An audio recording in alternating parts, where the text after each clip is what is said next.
رحبي ها باوي كارا باوي ساتهاي fiican ma sha Allah xaaladda ka waran waa maxay waxa ii sheeg maalinta intuu hawsha watay ha buu may ninkii meey wiil baa ku soo wadaa wiil jaamacad soo dhameeyay mataqaana wadamadaas ka yimaaday wataan hadda noo imaanaya ha marka uu noo imaanaya insha Allah marka wiilkaas rabaa inaan iskiin baro aan marka wiil wax soo bartay weeyaan insha Allah isma nacaysa hadda iskiin baro aad weyn ma sha Allah waa kanaaba waa kan miya hello guys Sadu how are you?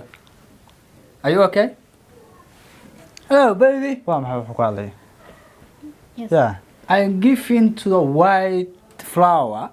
It's best low. English buu ka hadlaa wax soo aqoonyahan weyn ka nin balka dhacday ninku waa muxuu la badaalay macna hata badal English buu ka hadlaa waa nin wax soo bartay way aqoonyahan Tell me.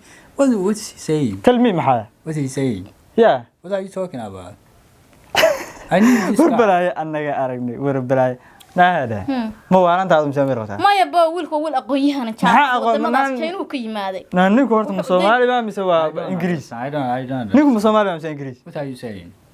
I don't understand. I can't Somali way u jeedaadba I can't speak Somali. afkaaga ku hadalaadeen anu budabna afkaaga ku hadal afkaaga Oh, what's happening?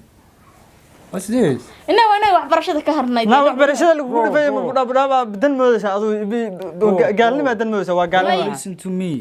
White flower. balaayo anaga aragnay nahada adiga wax Read flower. This.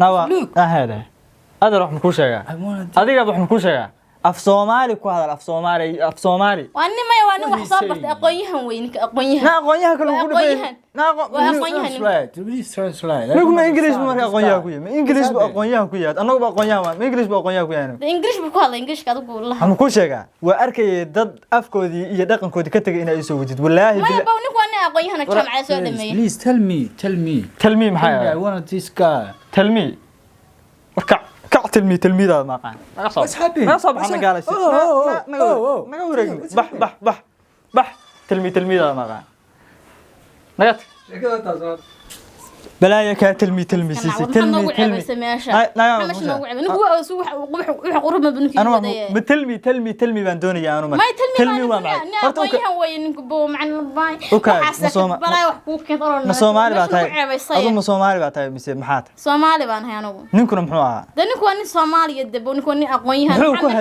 هو كهل يبر ده إنجليش بكهلاي إنجليش ها ما إنجليش بقى مسوا صومالي أسوق مرك صومالي ويه afkiisi iyo dhaqankiisi maxaa reer may markuu wax soo bartay jaamacad soo dhameeyay uu mataqaana afkaan soo bartay oo saas ku gula hadlay oo afkiisi hooyo afkiisi hooyo damay xaq ana rabtaa ina ii keentid nin soo gaaloobay oo tilmi hadda ninku macay man amaanay soo nacay wax ku sheega mardan ninkii wada qurux badan ubax ha tilmigu ma wuxuu ahaa markaa wax buu ahaa tilmi wallahi